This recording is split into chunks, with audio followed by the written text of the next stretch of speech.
All right, I think we can get started. People will still be joining, but I think we will kick off this webinar now. So welcome everyone to those that have joined to the webinar, Stewarding Land, Preserving Soils. How can we create the conditions for the development of agroecology and restoration of land in Europe? My name is Sylvia Kay. I work at the Transnational Institute, which is an international research and advocacy institute based in Amsterdam, where I work on issues related to agrarian and environmental justice. And I have the pleasure of moderating this webinar today. This webinar will be recorded, so do please bear that in mind. So I will just take a few minutes just to introduce some short housekeeping rules and share a bit the structure of this webinar and why we organized it.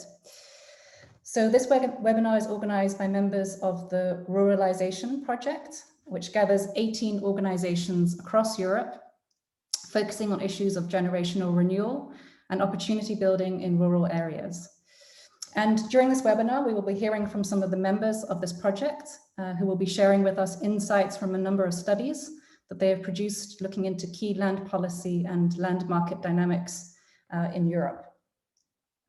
And they will be doing so in dialogue with a representative from the European Commission. And we are delighted to have with us today Mr. Bavo Peters.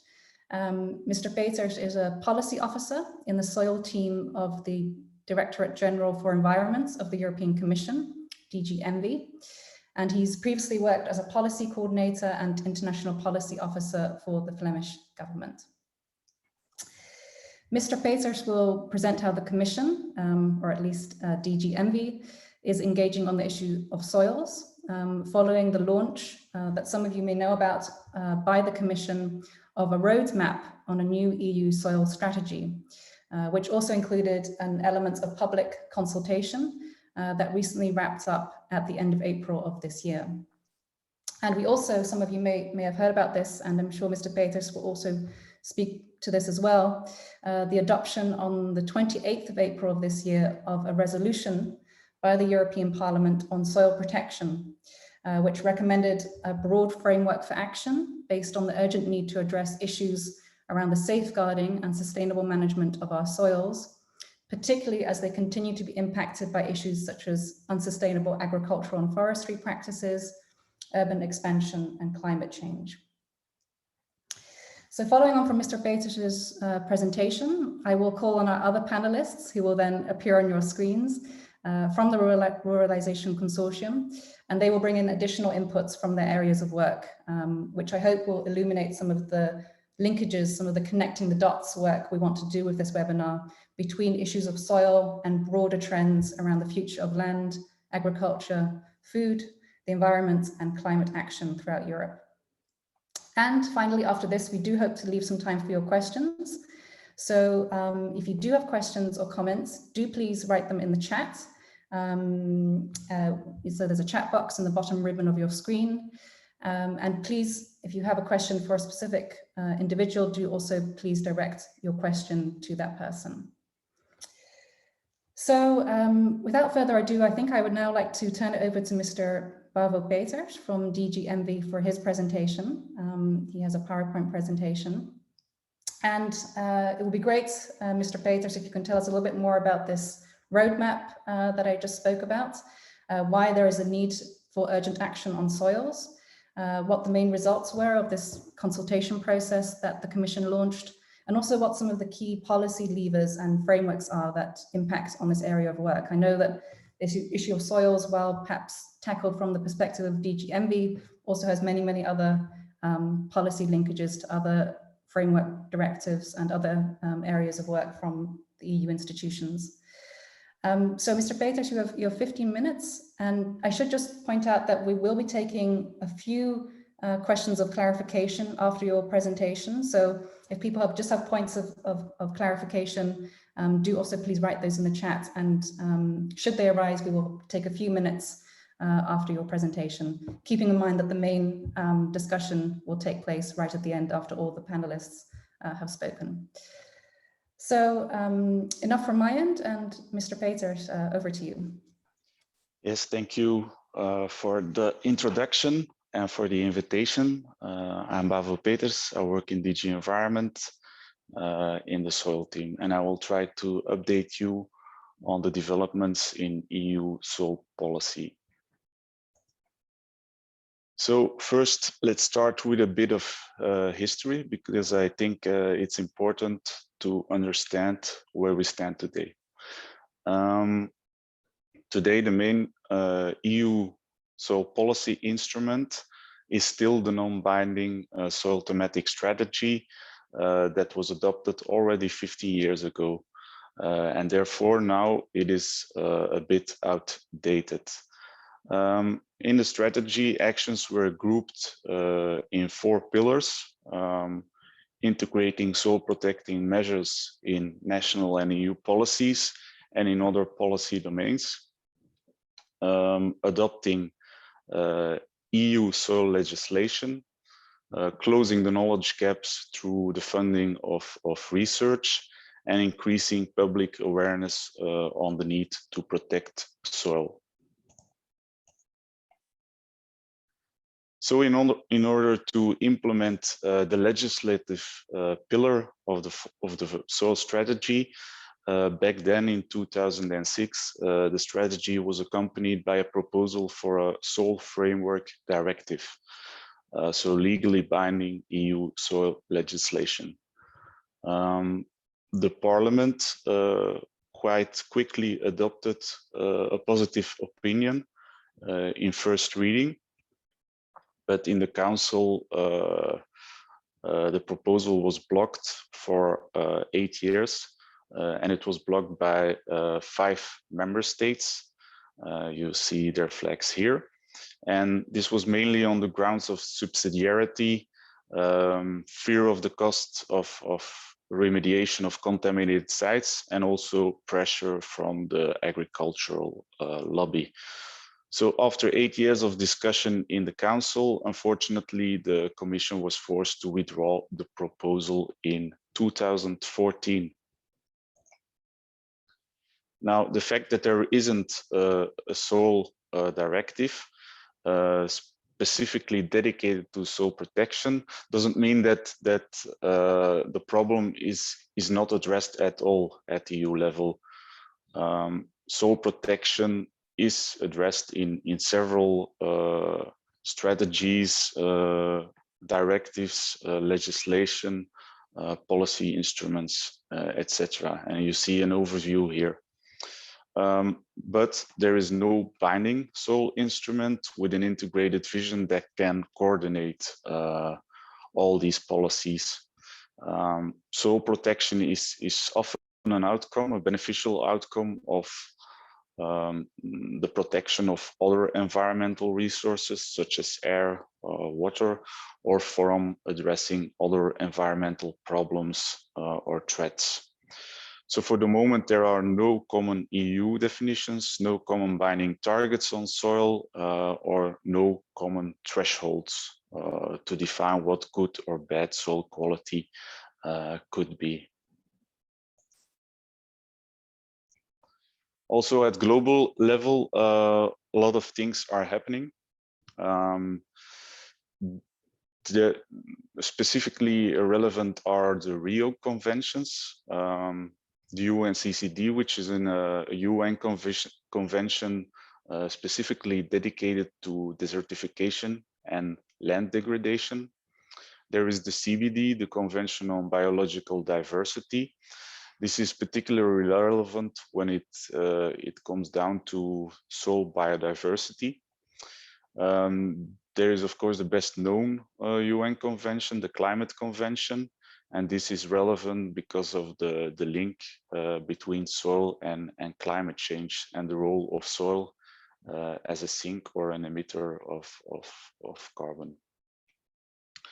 Then in 2015, there was the adoption of the Agenda for Sustainable Development, specifically relevant because there is a target to achieve to strive to achieve land degradation neutral world by 2030, and the EU is a party and also therefore subscribed this target. Other relevant platform is the Global Soil Partnership.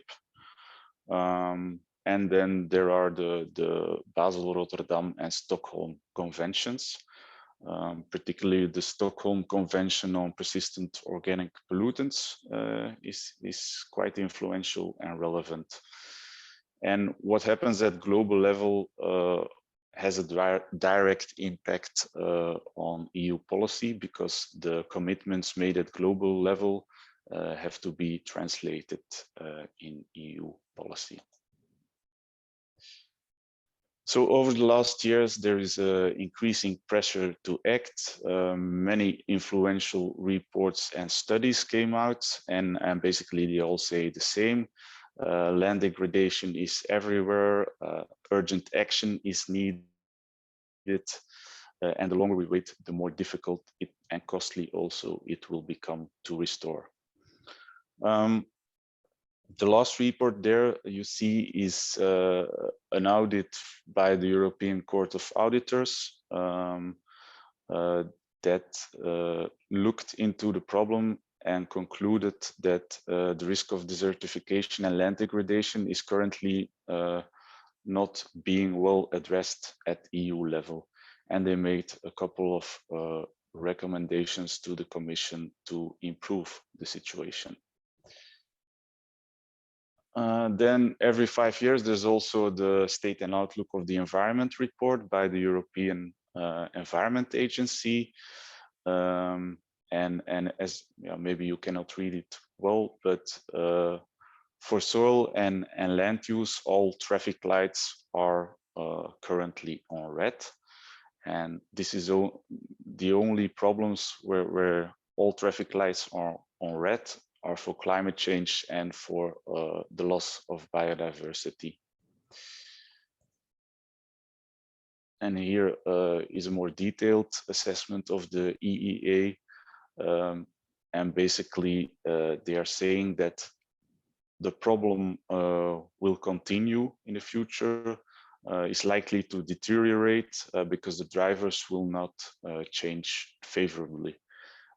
They also say that better monitoring is needed at EU level, that there is a lack of binding targets, and that the EU is risking not to meet international and European commitments. As said, the Parliament is also increasing the political pressure since they adopted a resolution on soil protection last month. And it was with a big majority, so this even increases the weight.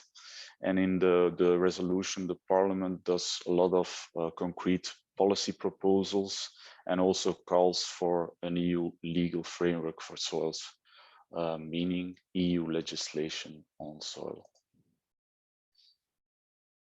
So here you see the structure of the European Green Deal that was first announced end of 2019. It was a clear difference in terms of priorities with the previous Commission, I think, with the Juncker Commission, because President von der Leyen, it was her first big initiative, and it was on climate and environment. Many of the Green Deal objectives depend on healthy soils, climate neutrality, loss of biodiversity, zero pollution, food security, etc. And the European Green Deal, announced in December 2019, was then the starting point for many new initiatives, and it set the overarching political vision and priorities.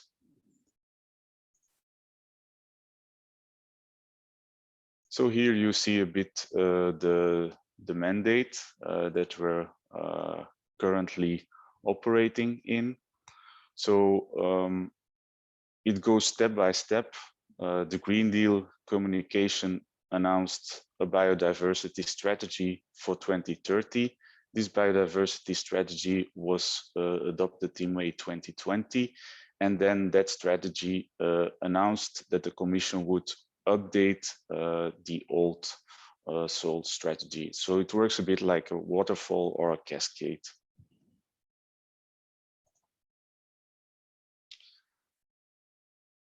And now we come to a couple of relevant policy initiatives. The Green Deal announced the Zero Pollution Action Plan for Air, Water and Soil. This action plan was adopted last month on 12th May.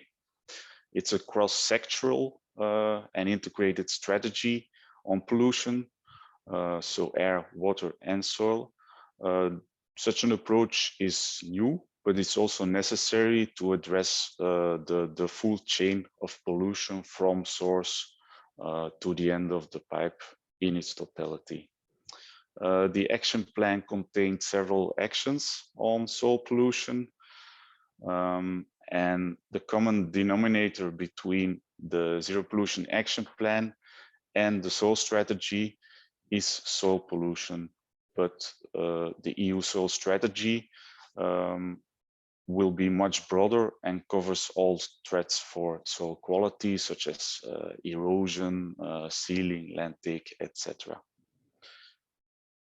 So in 21, so this year, probably after summer, somewhere, the Commission will update the old soil strategy. And to be clear, we start from a blank page, so not from the text from the previous strategy. It will again be a communication from the Commission that announces several actions. A communication is non-binding, and this time there will be no accompanying legal proposal.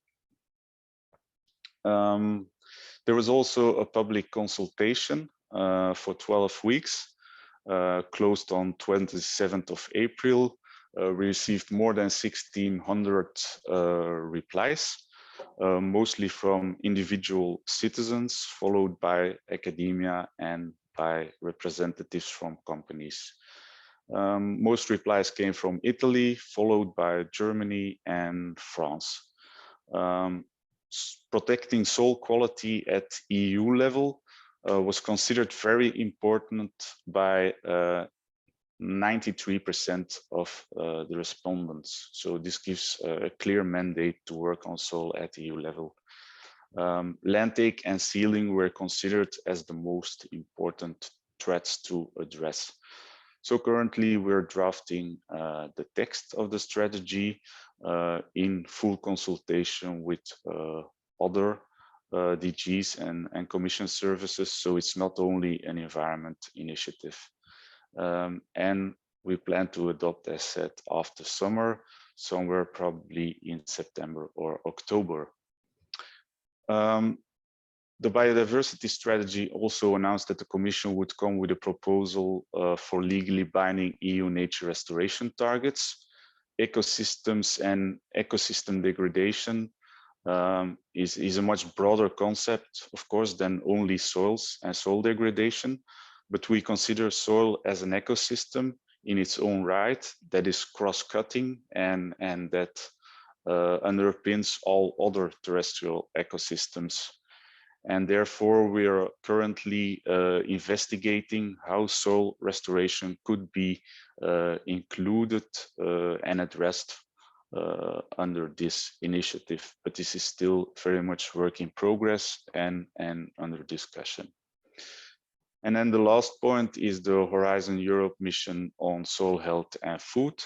Soil health is one of the 5 topics of the so-called Horizon missions, and this approach concentrates a significant amount of research funding on a limited number of societal problems. And the fact that soil is one of the 5 missions shows that it is currently higher on the policy agenda, because the other missions are on also important societal problems: climate change, cancer, ocean pollution, and greener cities. So this mission will hopefully make a lot of funding available for soil research. So that was it from my side. Thank you for your attention, and happy to try to answer your questions if there would be questions. Thanks. Thank you, Bavo. I think that was a really great overview, and thank you also for bringing in the longer historical perspective. You know, how long this issue of soils has been on the radar, and attempts to get sort of legislation moving, and how it's also embedded within both different EU policy processes and also international global level policy processes, which reflect then again on Europe. So thank you for that overview. And also I was reminded when you said about the traffic signals all being on red, these kind of alarm bells ringing. I was just looking again at the European Parliament's resolution on soil protection, and just to share a few figures with the audience here, like about how things, how urgent action is needed and how trends are going in the wrong direction. In the EU Parliament's resolution, it was mentioned that about 60 to 70% of EU soils are unhealthy due to the current management practices.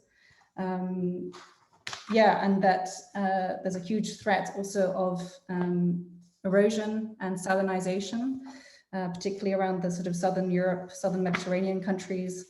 So those are some of the, some of the real risks that we are facing at the moment. So that kind of underscores also the need for action on this front. I don't see any points of clarification at this particular moment. So I take that your presentation was very clear. So I think then perhaps we will switch to the panel component of this webinar.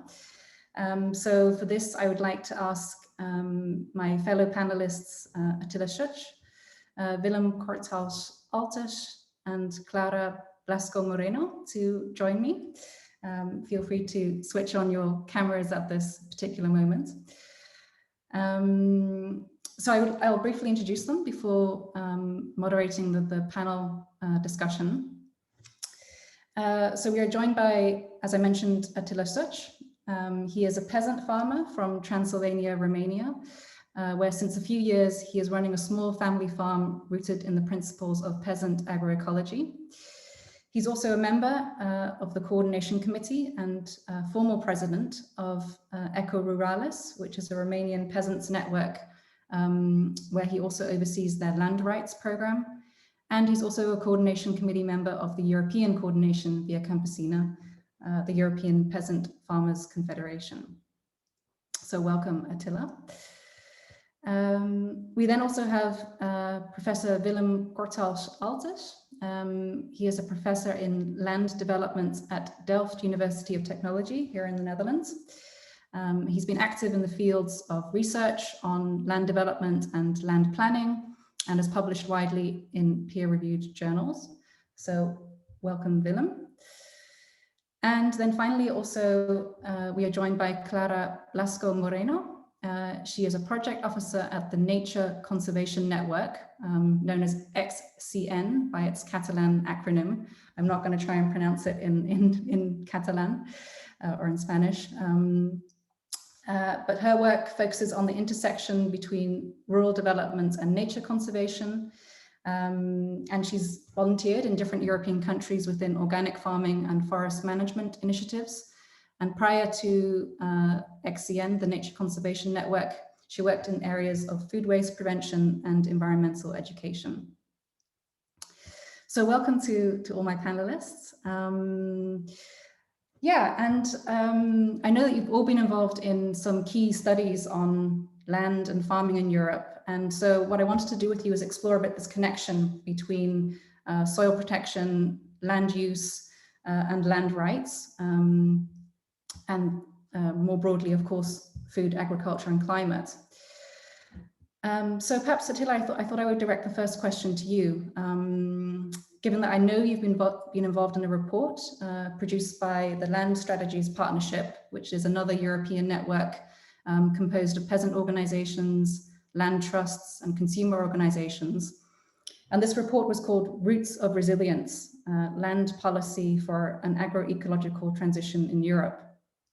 And one of the key arguments of the report was that sustainable land use, and so by extension also sustainable soil management, correlates or tracks also with who owns and controls land, and also what the particular vision of land is that underpins the choice of farming in a particular way, a particular farming style, and a particular farming approach. So given this, I was wondering if you could tell us a bit more about how you see land use, land rights, and land protection issues interacting, and also how these kind of crucial questions, basic but critical questions about land for whom and land for what, how do they sort of play into this debate between land and soil protection? Thank you, Sylvia. I hope you can hear me well. And thank you, Mr. Peters, for the interesting outline and approach of the Commission. It was very interesting to hear about the process. So indeed, as Sylvia, as you ask, I wanted to highlight an angle that is intimately connected with the soil issue, which is the aspect of land governance. So the right and access to land have major social, environmental, and economic impacts across Europe, as we already witnessed. And one of the key underlining factors in the wider agricultural debate, land policy is critical for the understanding and shaping of the future of European farming.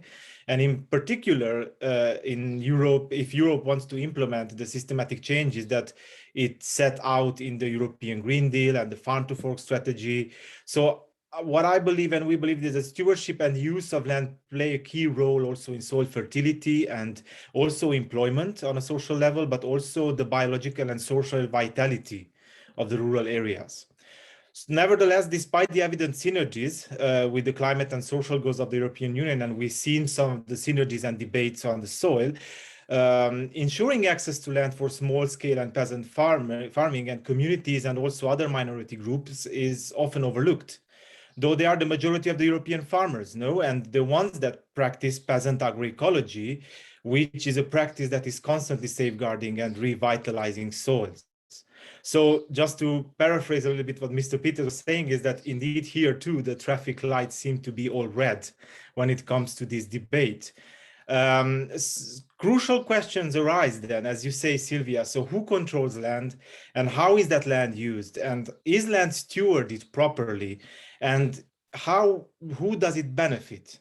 So we see this, and in a report, we underline numerous complex and interconnected issues that threaten access to sufficient land, especially to earn a dignified livelihood in diverse regional contexts, and also to preserve lands in this process. So I want to bring for a very crucial problem that is connected to land. For example, little has been done on a European level to crack down on speculative land acquisitions in the EU and to stop land concentration and the phenomenon of land grabbing. Though I can also tell it from my experience as a farmer and land activist from Eastern Europe, that I witness often how large multinational investment funds and large banks and non-farming institutions, many of them financial institutions, together with other industrial farming enterprises, create extreme land concentration. And if we look at the European level, we see that the land concentration in Europe is huge. So although the majority of European farmers are family farmers and small-scale, mid-scale farmers, much of the land, a very big percentage, is in the hand of large industrial farms. So it's a very, very critical issue to tackle.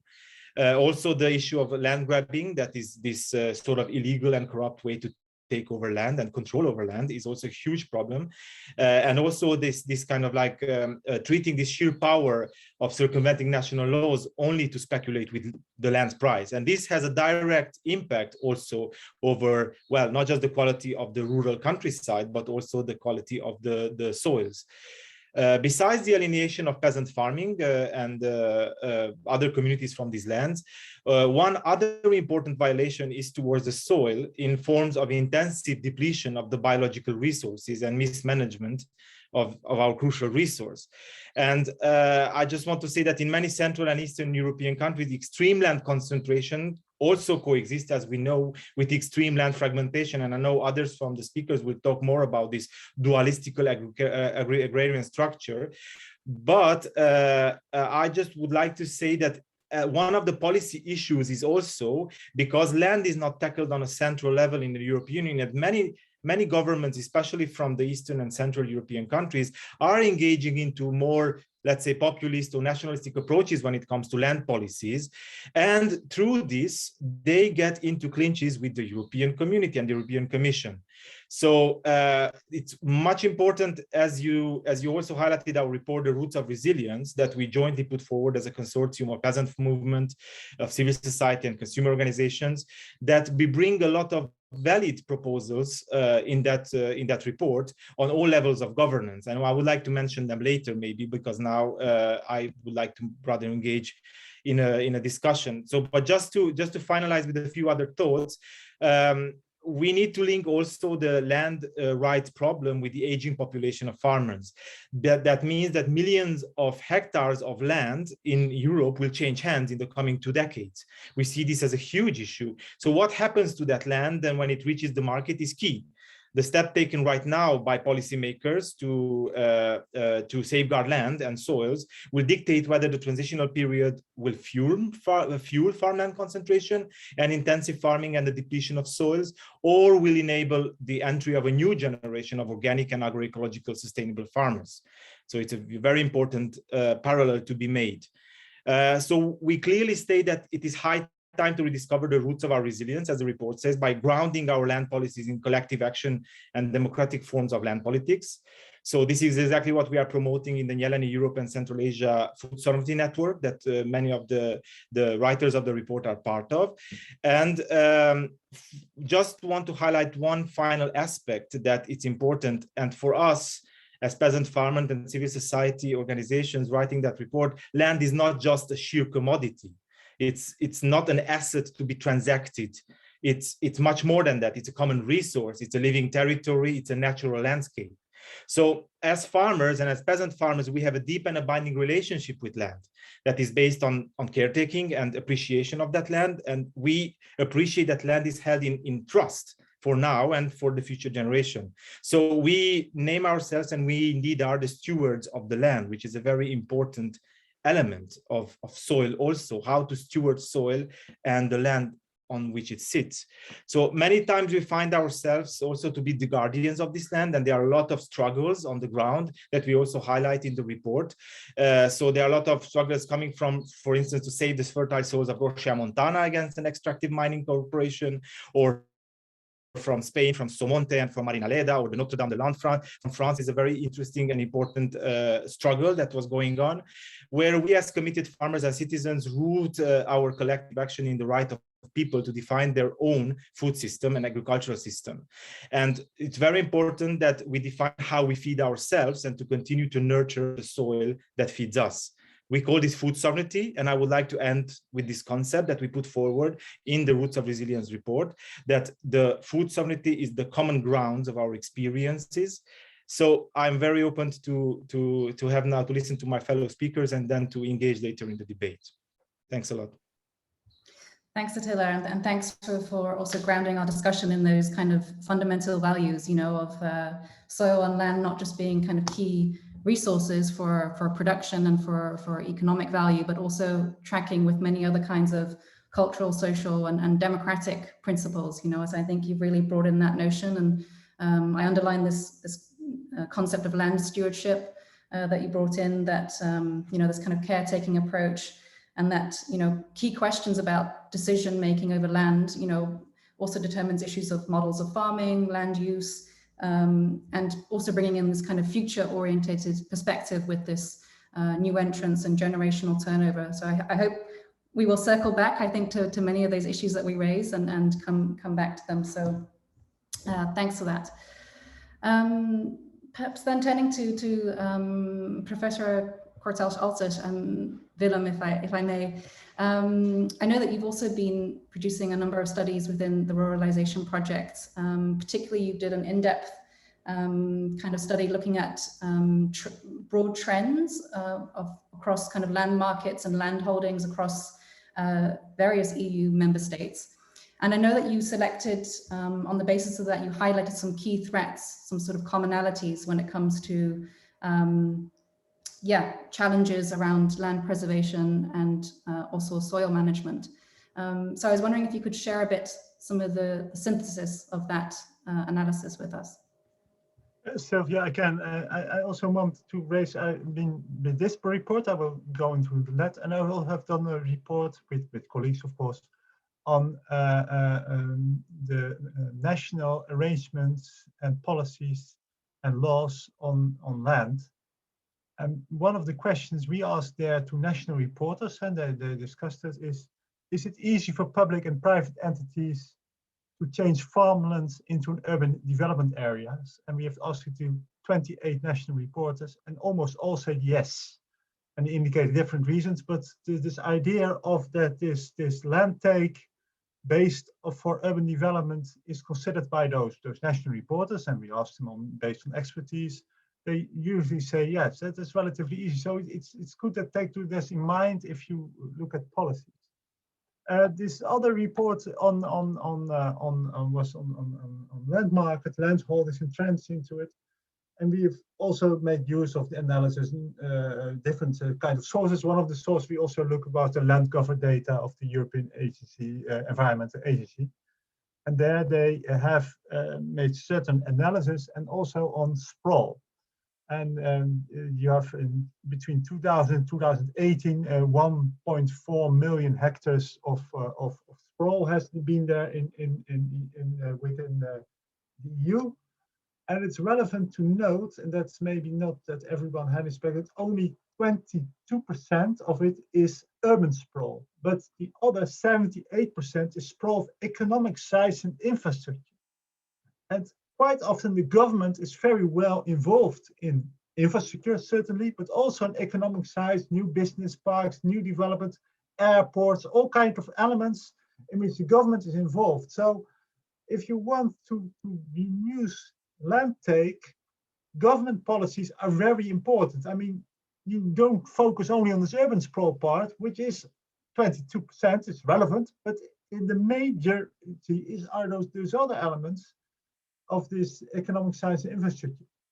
If you look at further guide, because this information is available, of course, in all kinds of forms, but also we have looked at the NUTS 3 level, you see that there are also differences within member states, within regions, but also within different types of regions within the same member state. So you see that there are certain member states in which those policies to take economic sites and infrastructure is larger than others. So this is something you can do. It's not something naturally given, but there are some policies which makes it relevant. So there is something here in relation to the protection of the soils where you can do something.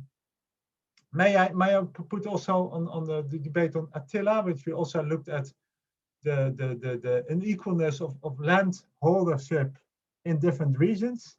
And then you can see, especially in those more remote regions, there is very uneven. There's differences between regions, and certain regions is very uneven, where most land is held by only a few landholders, and most farmers, peasants in that case, own a few lands. And then you see here a development, and in general you see the development, if you look at over years, that the unevenness stays the same, but it happens the way that in most regions, some regions not, because the small farmers go and the large farmers grows, and then you say it's still uneven, but on both sides, it goes to this scale enlargement, and many of the scale enlargements I learned many times it's mostly not very good for the soil.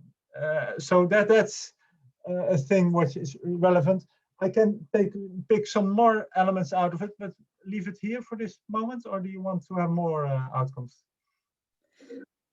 I think we can certainly in a discussion part and Q&A like bring in some more elements, but I think you've already introduced some crucial elements. I mean, and actually that figure that you mentioned I think is very interesting. I didn't know this, that when it comes to this issue of sprawl and kind of soil sealing and agricultural land being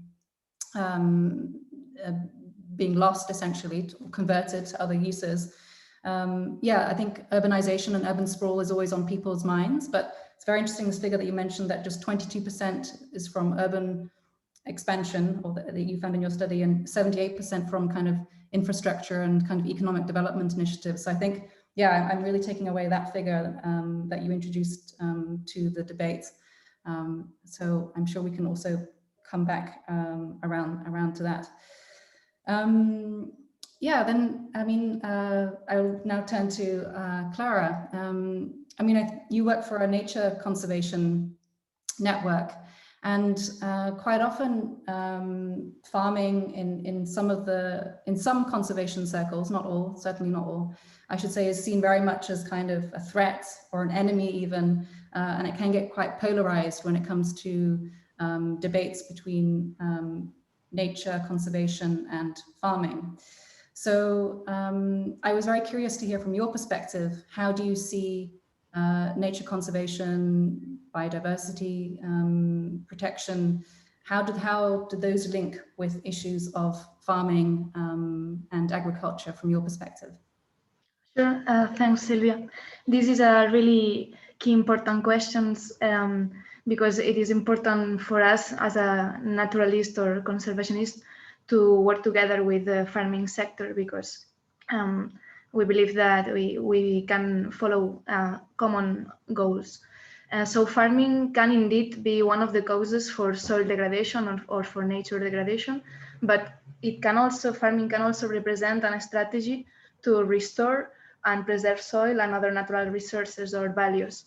So of course, whether farming is destructive or regenerative, that will depend on which practices are being implemented and the specific social environmental context.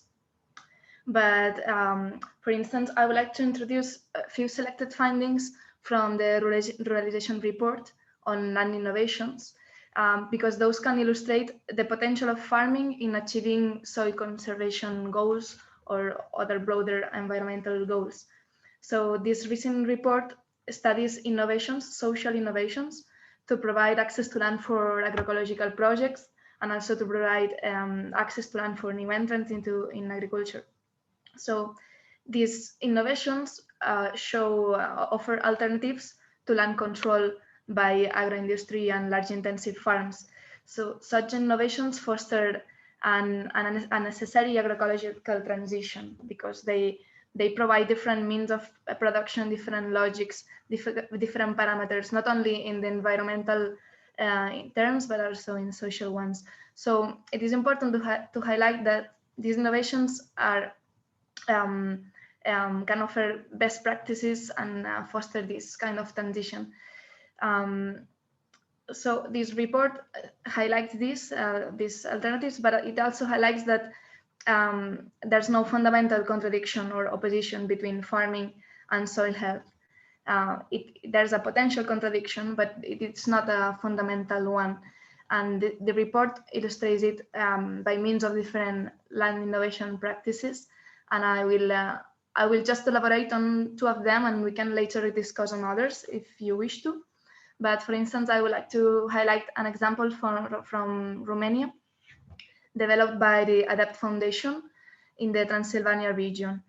So this foundation has helped preserve over 30,000 hectares of farm and natural land as well, by advising and accompanying farmers to adopt practices and management measures to achieve specific environmental and nature conservation goals. Some of the incentives that were used were in the framework of agro-environmental measures of the Common Agricultural Policy, and those included remunerating farmers for the environmental work or role that they were developing. Incentives included creation of local brands, but also support for marketing, diversification schemes, or on-ground management measures of the farmland as well. Another example of such social land innovations that are in line with nature conservation goals would be an iris example. This is at a different scale. It is developed by the iris cultivation renewal program, and this project specifically focuses on rehabilitating and bringing either abandoned land back into cultivation. through regenerative agriculture and development and use of ancient crop varieties, and also with this component of cultural values. So the organic farming methods promoted by this program include introducing this crop, and include using green manure and other techniques that are directly impacting positively in the soil health. So there are other examples within this report that I believe Alice has linked it. We can discuss about different innovations later. In the report, we include 64 of different countries, European ones. Those practices are really diverse, but they prove that farming and sound land management can go hand in hand. There's a clear potential there. These innovations also show that we can raise awareness and broaden the community of citizens, of people concerned with promoting sustainable agriculture. And also specifically, if we wish to, they can be used to engage the community in preventing or reverting land abandonment and fighting land sealing, depending on the context we are talking about. So yeah, in a nutshell, I think that there's a clear potential of common goals, and we should work on that line, and fostering this type of initiatives, or this type of social land innovations can and should be a key lever in restoring and preserving soils in Europe. That's it for now. Yeah.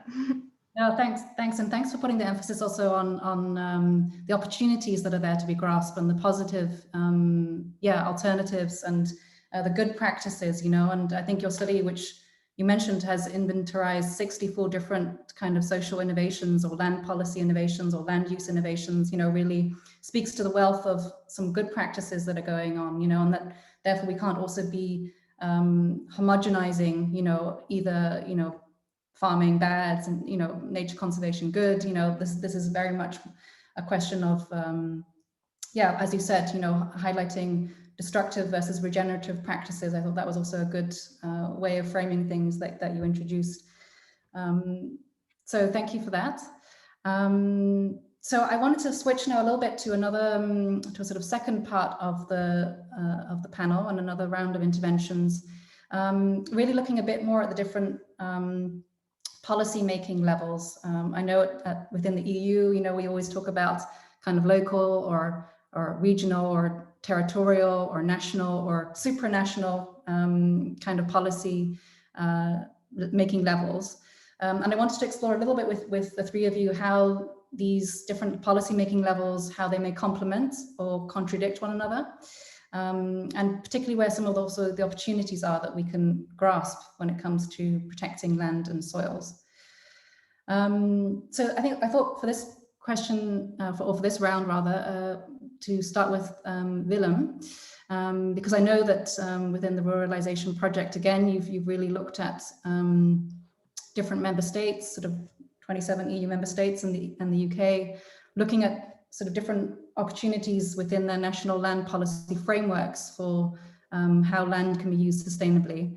And you, in your previous intervention, really put a lot of emphasis on the kind of nuances also even within member states and different regions within that. So perhaps can you elaborate then a little bit on this kind of national dimension and where you see some of the main gaps perhaps in national policy frameworks and the main opportunities when it comes to soil protection?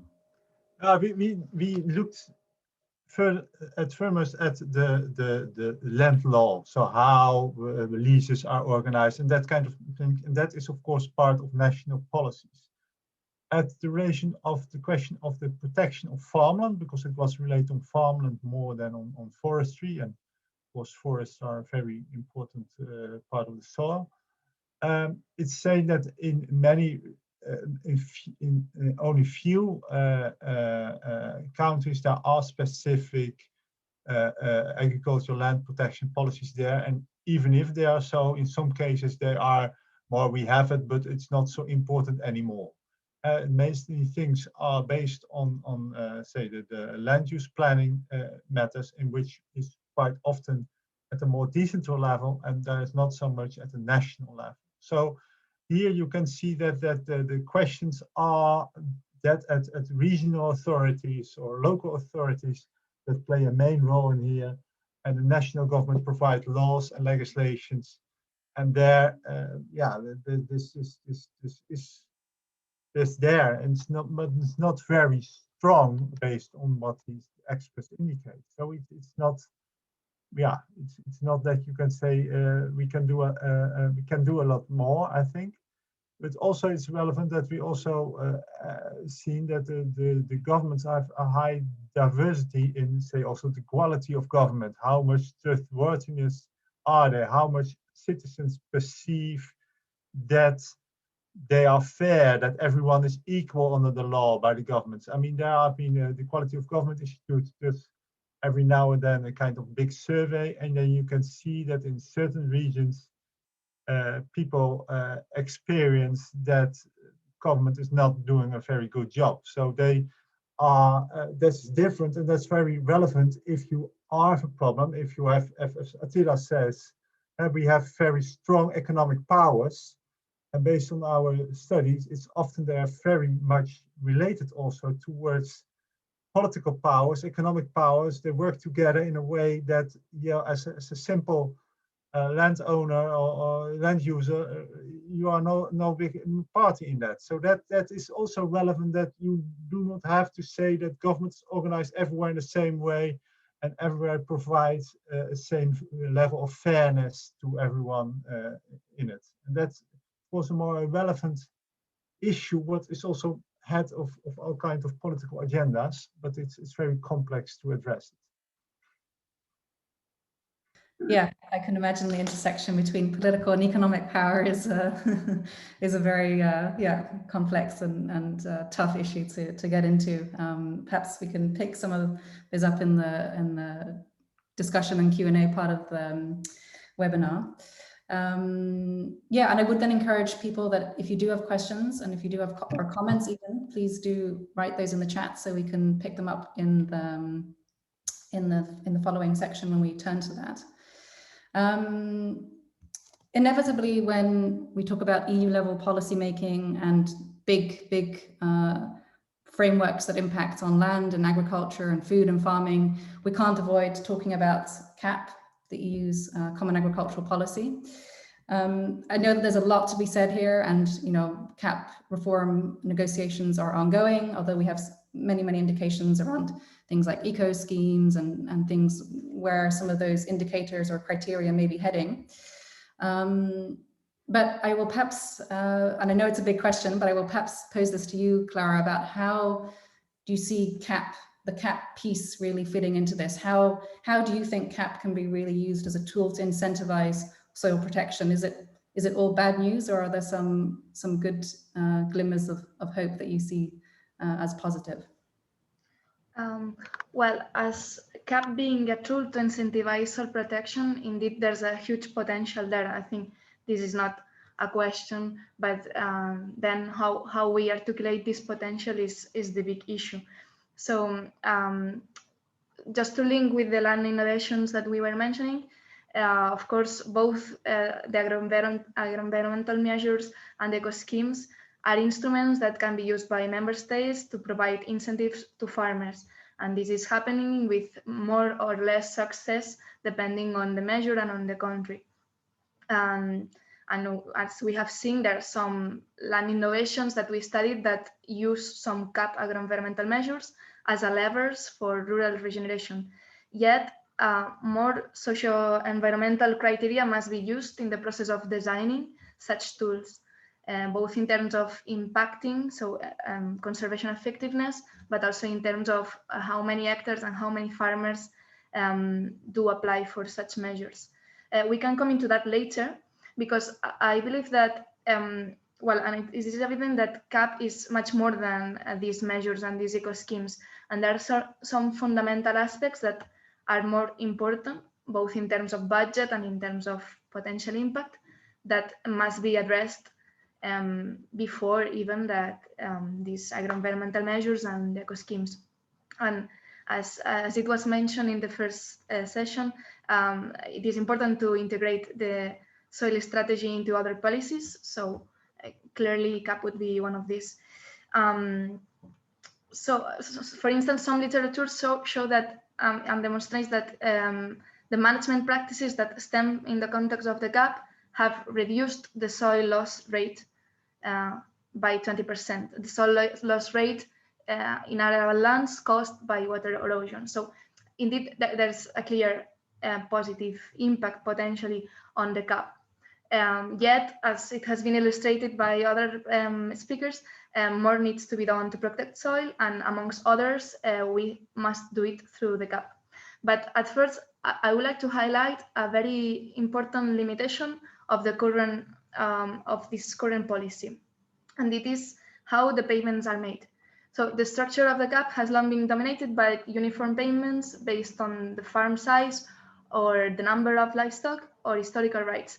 However, there's literature that shows that uniform payments are the least effective approach in terms of nature conservation or soil conservation, if this is what we talk about today. Yet, under the World Trade Organization framework, there's this agricultural agreement that does allow payments for environmental services, such as soil preservation, that could be. But this is something that is not being properly developed, at least in the country I live in. As the environmental and biodiversity are public goods, a greener CAP would require payments to be uncoupled from production and instead linked to environmental objectives. This could improve the cost effectiveness and increase the likelihood of reaching soil conservation goals or other environmental goals. But this is a current CAP limitation, and this is not changing somehow in this reform. It's a fundamental aspect that is not being challenged. And this is one of the reasons why agro-environmental measures in Spain, at least, are not being successful.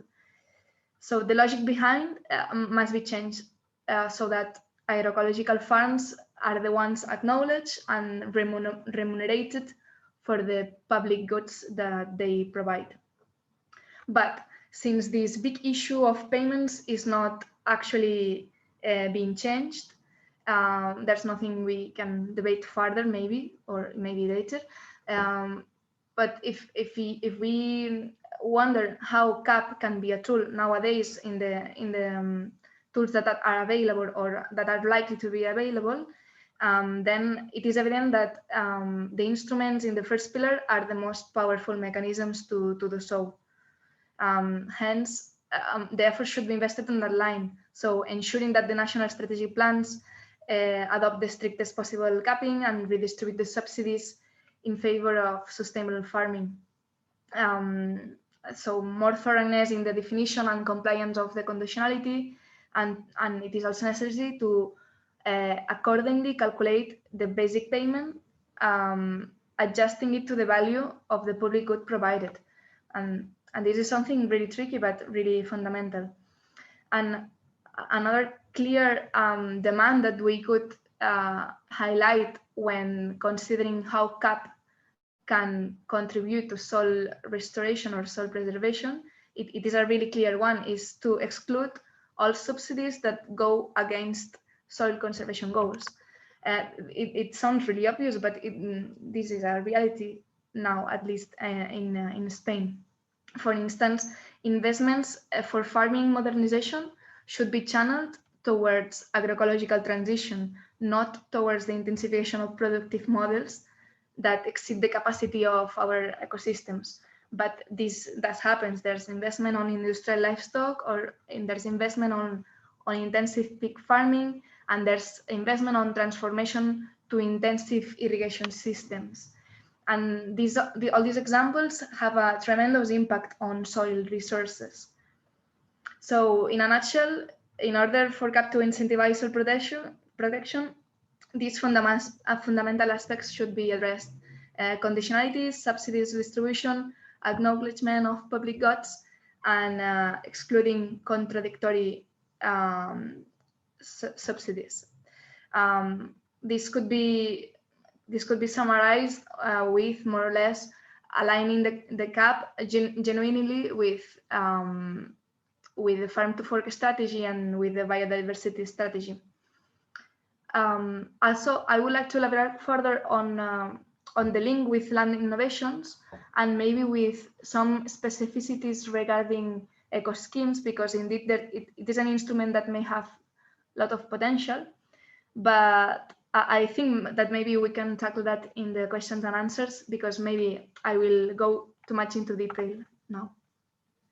Yeah, no, and I appreciate it's a tough question to answer in just a few minutes, but I think you've put your finger on some of the tensions and some contentious issues, you know, that are at the heart of the CAP debate, and some of these non-alignments maybe between the goals and objectives of CAP, or at least how those goals and objectives are being translated into actual schemes and policies, and things like the European Green Deal, the farm to fork strategy. You know, I'm not sure those synergies are always explicitly there, you know, and particularly when it comes to rewarding, as you say, really true agri-environmental innovations, you know, issues around public goods and conditionalities, particularly related to social and environmental standards, you know. So yeah, I think you've put a lot of food for thought there.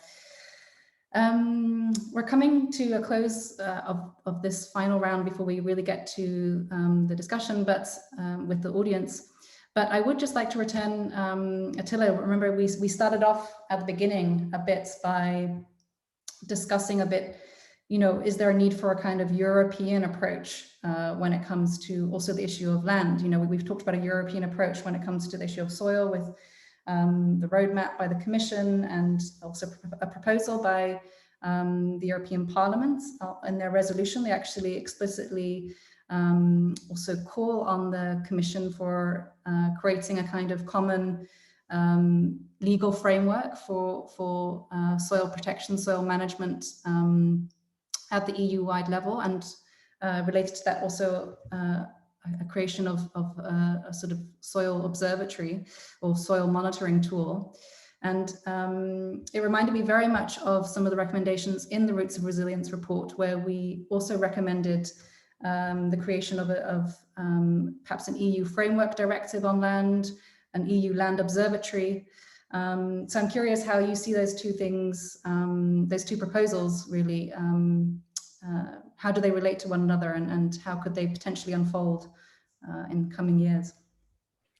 Indeed, very good that you mentioned that, because indeed in the Roots of Resilience report, but also through our general struggles from the grassroots and our collective initiatives, and some of them were enumerated, we highlight that a different set of land property relationships, but also a more diverse model of food production is needed for Europe. And that's clear also from what I understand from other speakers.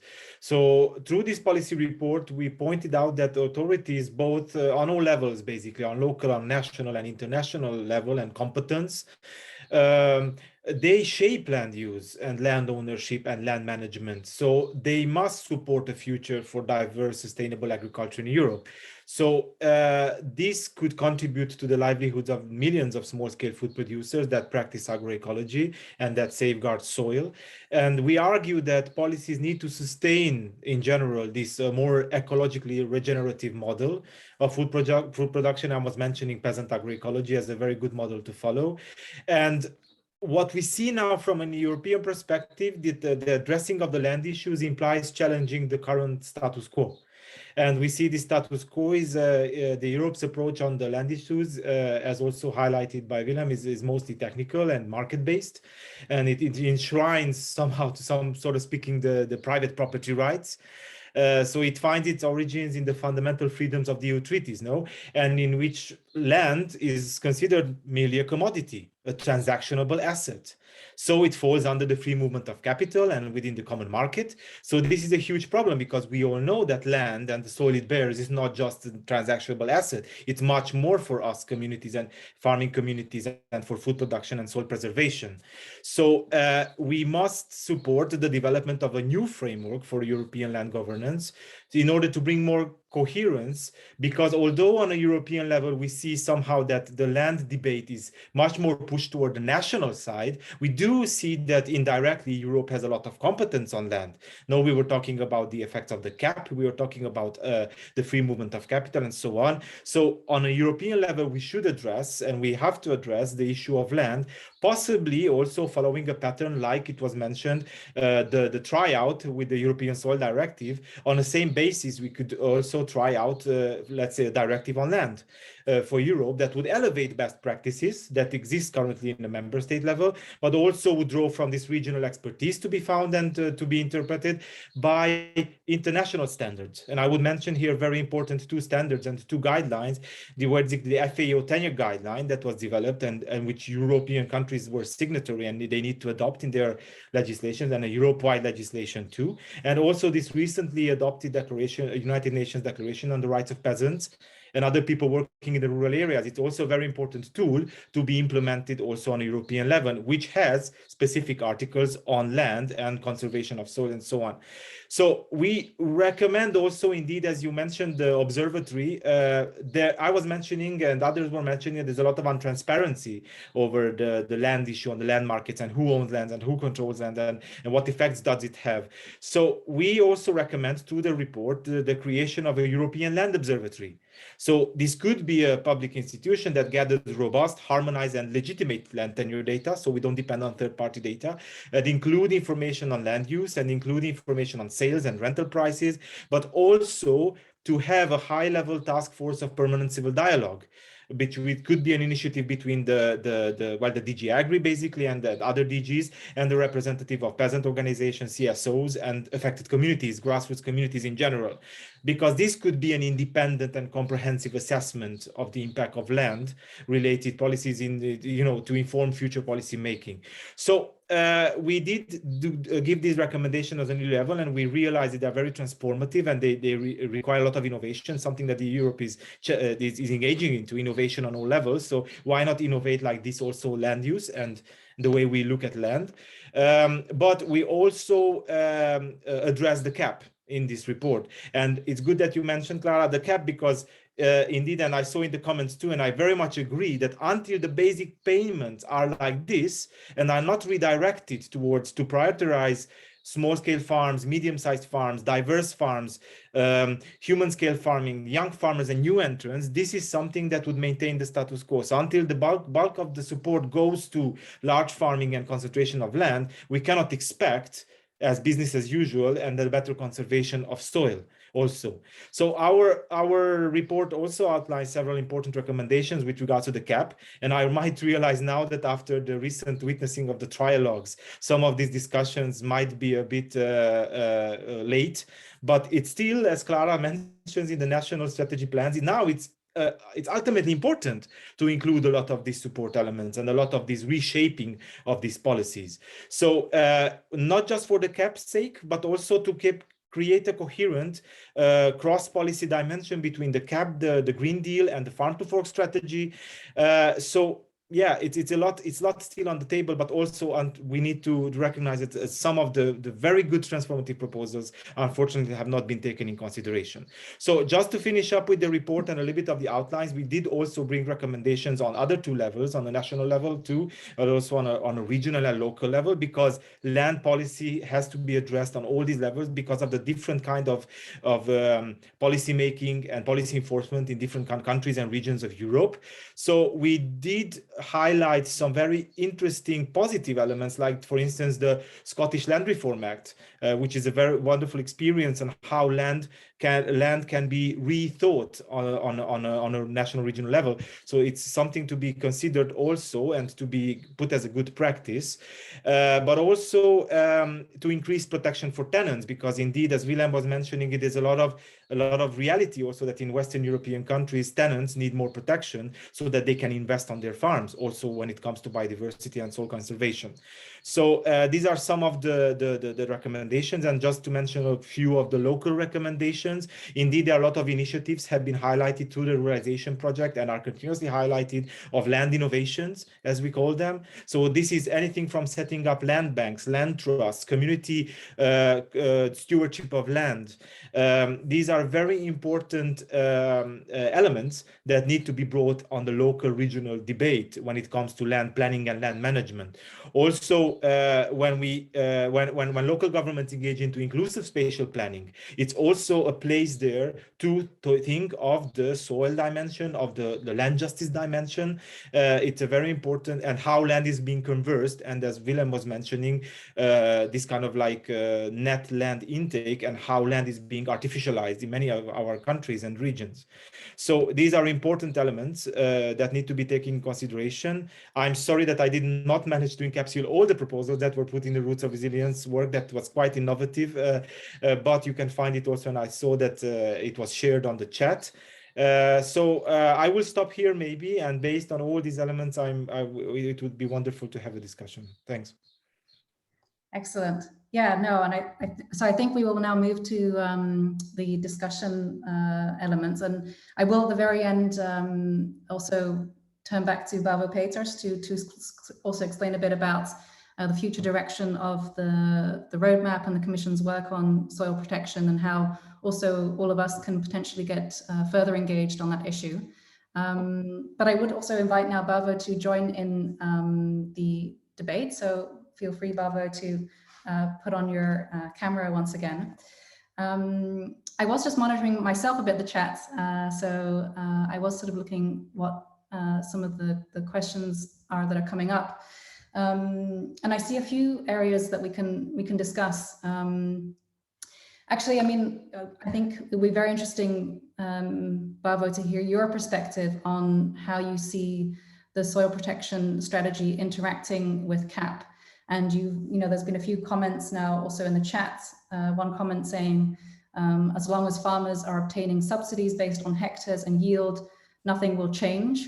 Do we have the power to change this policy? So this is really getting to the fundamental heart of the debate about how the whole subsidy regime and direct aid is really allocated, on what basis and on what criteria, and with what binding kind of regulations to monitor and measure that. I don't know if you want to sort of pick up on that.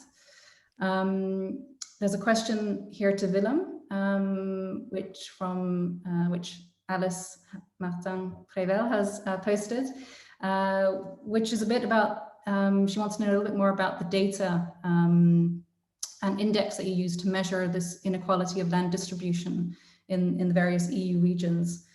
Could this index be used to orient policy in your view? What other data could be relevant to use for policy making? Yeah, so again, a kind of question about metrics and data that is informing some of the trends that you're monitoring. And perhaps for Attila, this question could be quite interesting for you, because I think it is a very central issue, from Irina Veliku. I'm excuse me if I'm not pronouncing that correctly. She really wants to hear a bit more about this kind of labor dimension in the debate. And we talked a lot about, you know, also in the vision of sort of land stewardship, caretaking of land, you know, the issue of who works the land, who are the workers on the land, and who are the, I guess, who are the active farmers in that sense, would also be, a very, very important issue to pick up on. So perhaps we can have a discussion around that. I do hear that unfortunately, it seems that Bavo has disconnected at this stage, so we'll try and get him reconnected. So while we're kind of working on that, perhaps Willem and Attila, you want to respond to that? And Clara, you can come back in perhaps to circle back on the issue of CAP, because there's definitely a lot more to get into there. Yeah. Yes, I want to also reflect first on this remark by Eugen Popescu on the CAP. It is indeed a very much impact on the land markets also, because in many regions, in most regions even, the decoupled payments, what you get per hectare, is higher than the rent.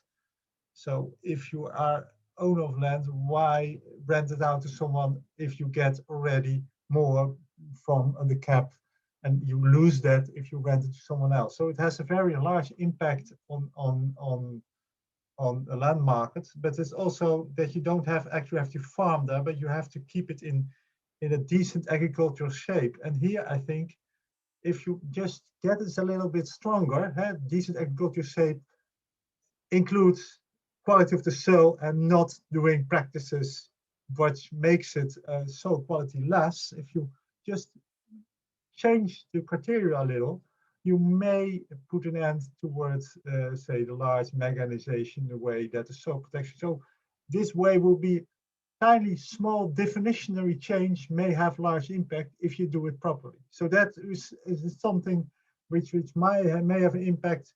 It still has the impact on the market, but you may have the soil quality, you may enter that keeping it. And now you just have to mow it twice a year or so. But if you make it clear that you have to make this quality good, it may happen. The other question by Elise about the technical way we've done so, I just followed a method which Sylvia has already used in her and her colleagues in a report on land grabbing. It's may you make a Gini index, and so you made it on the scale of the EU, and I did it on the scale of NUTS 2 levels, because then you see that part of the difference between the EU is difference between regions, and that is sometimes very logically. I mean, in Madeira you have smaller farms than in north of Europe, and that has nothing to do with an equal of societal, but an equal agricultural context. But also within regions there are very large differences, and those are especially in certain remote and rural regions. And especially if the say what we call the quality of government is less, it's very high, even higher than the EU average, and not the EU average as what the average region has, because the difference is still large. But as EU average taken into account is different between regions. So they're largely this does not help you very much. I mean, this data in providing what to do. I mean, you can measure it, you can see it. And you can see this is unequal, and you can monitor it based on, because this data is there for every year. You can see that certain, or every few years, not every year, but you can see that the difference is, and that you can see that certain regions become more unequal and others are not, and you can indicate what is happening. So that it provides some insights. Also in relation to the discussion on EU investment, in the report on land markets, also a Bulgarian case study is indicated, because there's two reasons. One of them where lots of also specific investment grants has been used based on all kinds of policies to improve and modernize the area, and other region, more mountains area where it's not been used. And if you look at all criteria about soil quality, but also about employment and all kinds of regions, the area where none of this investment funds perform better, because it provides you an indication that there's modernization also based on socio-economic grounds, not only on the soil, is not always providing, because the unemployment is rising there. You get many people. I mean, in the smaller farms, the peasants, but you can also consider them entrepreneurs. I mean, they make decisions about what to do. And you see that in those regions, there are more kind of local initiatives going up by farmers having, say, I think tourist things or other small activities, more diversity, more diversification of. So you see that all the employment is doing better. So there, it's not only about soil protection, but also broader agenda can help to say this is good for development. So that is an extra point, and the data can be found in this report, which is in our website. Thanks for them. Yeah. So perhaps then, I don't know, Attila, if you want to touch on this issue of labor and labor regimes, and I know there's also quite a debate about, in peasant economies, it's very much a process of labor-driven intensification and a lot of emphasis on skills, and that's the way that you innovate, is through these kind of also social networks and peer-to-peer skill sharing kind of networks. And it's very much kind of, like I said, a sort of labor labor-driven intensification or labor-driven innovation, rather than necessarily a resource or capital-driven kind of innovation process. So I don't know if you want to bring in that piece and how that also then, of course, relates to the issues of land and soil management. Sure. I would like to bring two perspectives on the table. One that I was mentioning, and that for us peasants, land is about stewardship. So it's about taking care of land, and it's about working the land in harmony and in autonomy. And that does connect with labor, because when we exert labor on land on our terms, we innovate, we observe. This also strongly links to the concept of peasant agroecology I was mentioning in its three dimensions. So we practice peasant agroecology, but we also do grassroots science and innovation in agroecology, and also engage in a social political movement on agroecology. And this all requires to have our own autonomy and self-organization.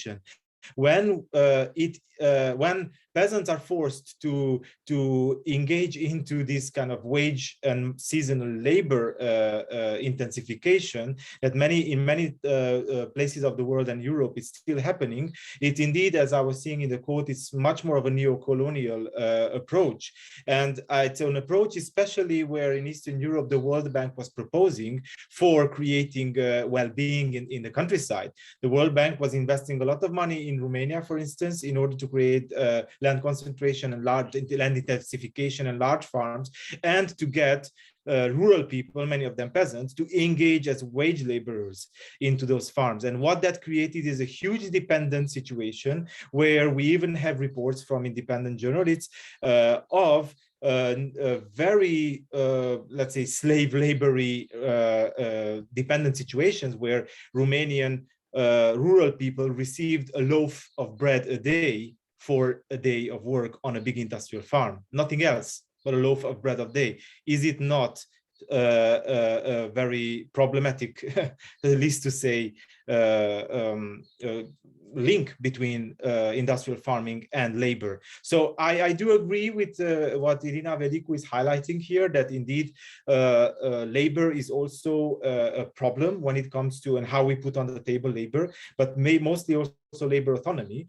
It's a very important topic, because again, I reiterate, and maybe because I see also that Irina Velicu is addressing this question towards Willem too, I will let him also maybe speak. But from our side, it's a lot has to do with the principles of food sovereignty.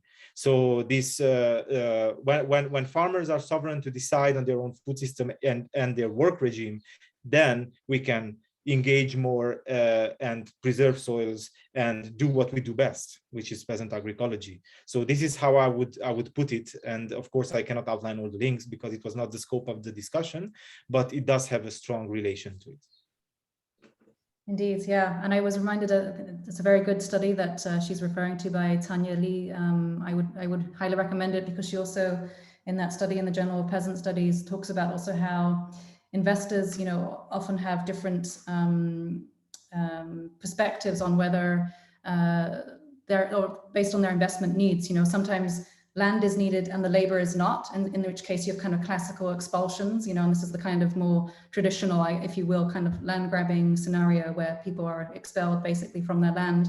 But you also have very many kind of investors where both the land and the labor is needed. And so there you have issues of where the existing labor becomes incorporated into the new investment regime. And it becomes very much then a question about who can command labor, how do you dictate the terms of labor, on what terms are people included and incorporated. And she advances this notion of adverse incorporation, where in some cases, smallholders are, yes, notionally may keep their land titles, but effectively become kind of wage laborers on their own land because they become incorporated into these kind of investment regimes and global value chains. So thank you, Irina, for highlighting that particular issue. I will, since you were interested in hearing from Willem on that, I would just, Willem, if you want to say just a few more words in response to that, feel free. I think Attila has said it already, that large mechanization means that you replace labor for energy and capital and all kinds of, and the quality of labor becomes repetitious. You are not deciding anymore yourself what you're doing. So it is for the side of labor, quality of labor, no good thing, and also kind of environmental and also the energy use. It's not the way forward. And of course, soil, as you indicated.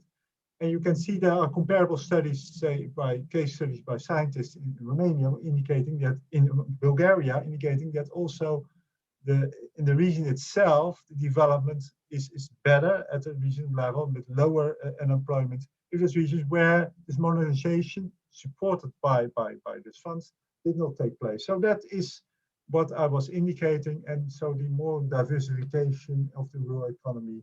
And so that's what I was indicating. Yeah, thank you, Willem, for rounding that out. Clara, I just do want to give you an opportunity to give a final thought, final word. I know that across these kind of 64, I don't know, innovations that you tracked, you were only able to share 2, but I don't know if you really want to give a kind of final thought when it comes to really how EU policy and EU land and soil policy can really protect some of these, or champion rather, these kind of innovations, and if there is really a sort of key thing that you think would be worth highlighting here. Okay, so I will only mention an example of land innovation that is taking place in the northeast of Catalonia. There's a land stewardship organization working to preserve hay meadows, a really interesting habitat from the cultural and natural point of view. But that is at risk of being abandoned or intensified in the sense that in more intensive practices, and this dichotomy makes it really difficult to manage. Plus, these hay meadows are really scattered and small, have a small surface and have multiple landowners. So it is a real challenge to manage these kind of habitats from the socio-cultural point of view.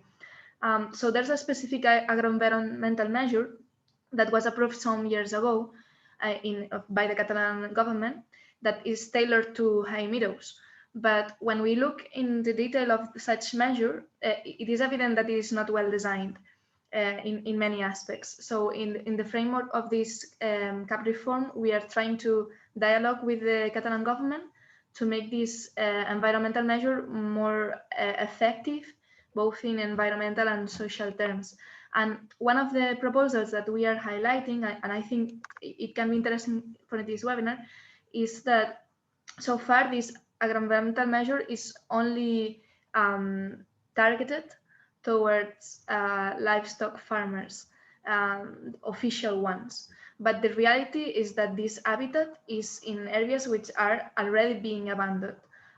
So there's a need to do something with these farms that are not farms anymore, and that are very small and very scattered and with different landowners.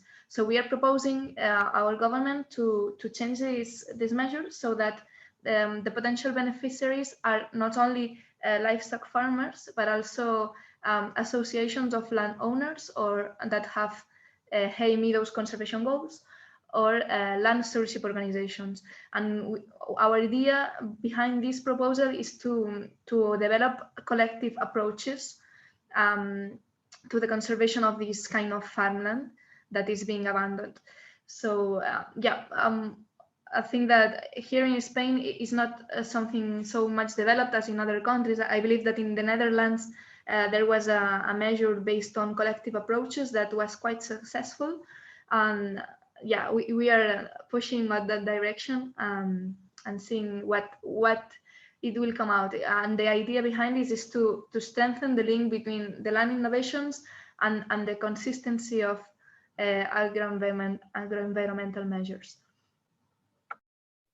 Excellent. Well, thanks for still highlighting that great example that you're also concretely working on. You know, I hope that also serves as inspiration to perhaps some other groups and networks that are working on this. I was also just reminded of a quote that appeared in The Guardian in May by the EU Agricultural Commissioner.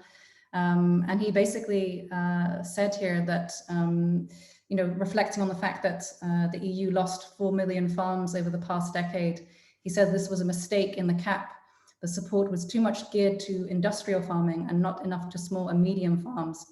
And he goes on to really extol the virtues of small and medium farms in terms of providing food security in particular, but also the environmental benefits that that are associated with small and medium-sized holdings. So, you know, maybe there is some momentum, some opportunities to really anchor and prioritize these kind of key social, labor, and environmental measures within some of the new CAP reform processes. There's a lot more that can be said. I think, you know, we're coming to the end now of the webinar, since we only have until 12 that we allocated time for this. Unfortunately, we weren't able to connect again Mr. Peters from the European Commission, but I'm hopeful that we will be able to follow up with him in particular by just sharing some of the key discussion points that emerged from this webinar, and also get a sense from him about the opportunities for further engagement on the Commission's roadmap and issues around soil protection that DG ENVI is championing. So I'm hoping that we can still be able to follow up on that and share the outcomes of that with people that have registered for this webinar. This webinar was recorded and so will be made available on the Ruralization website. And I believe that the links to that are also posted in the chat, as well as links to, again, the various reports that were mentioned